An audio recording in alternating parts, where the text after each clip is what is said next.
Hey guys, it's Miss Crystal. It's Wednesday. We're going to talk books. Okay, so I have, two high school, two middle school, just like usual. And now I'm gonna talk about them.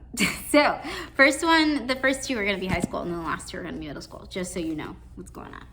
Okay, so the first one I've got is interesting. It's called Blackout.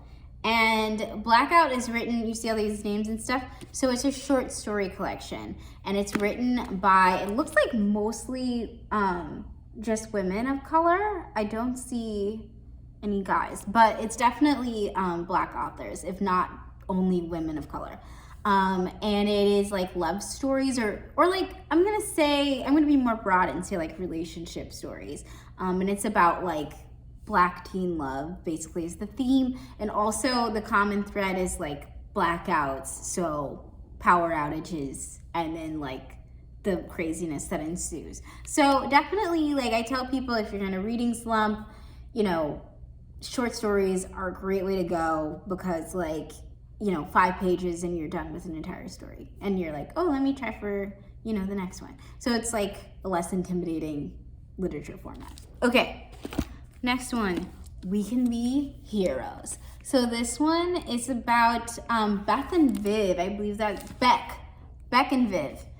They have a mutual friend named Cassie. So Beck and Viv aren't really like the best of friends, but because of Cassie, they kind of like always tolerated each other.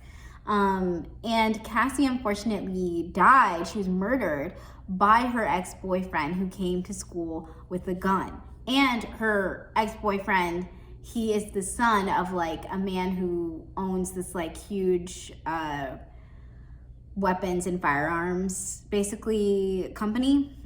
So it was like caused a huge uproar about like gun safety and stuff. But basically, in order to like keep their friend alive, Beck and Viv have been painting murals of her all around town secretly.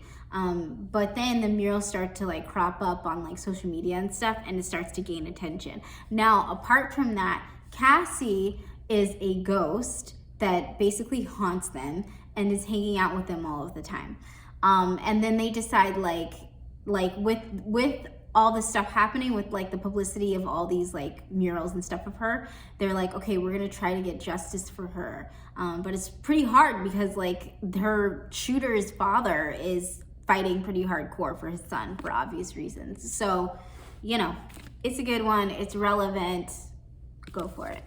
Okay, next one, Mars Patel. So this was, what is this? Planetary Expedition of Mars Patel. So if you know anything, you know that there was a first book. This is the second book for Mars Patel. And also, if you look at the sticker, this is based on a popular children's podcast that's actually really good. I listened to it. It's very fun. So yeah, but Mars Patel, he's on another adventure. He's got his gang of friends, TJ, Toothpick, everybody, okay? And so he's trying to find his friend Aurora. They go on one of Oliver Pruitt's spaceships to go to Mars, where there's like a settlement of colony, and he thinks his friend Aurora is there. Now, when he gets there, he realizes that like the people, not everybody on Mars is like happy to be there. And so they'll do anything to like get back to Earth, but it's like complicated. And also like Earth isn't the best place to be either, because of like environmental factors that are happening in this time period. So I don't know, if you're ready for some like fast-paced adventure, try a Mars Patel book. It'll get you there. Okay. Last but not least, Cuba in My Pocket. So Cuba in My Pocket is about this kid, Cumba. Cumba, I think it's 1961 when this is happening. And Cumba is in Cuba at the beginning of the book. But then like, who is it? Castro comes to power at this point. Okay, so all the uprisings don't work, and Castro comes to power, and that means that like people are being conscripted into military service kind of against their will.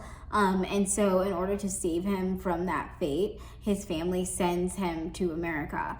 And he's obviously not greeted with open arms. If you know anything about, American sentiment of immigrants that are south of the border, he's not really greeted with open arms. And so, he's a kid and he doesn't understand that. And then on top of that, he feels like he's losing his family back home.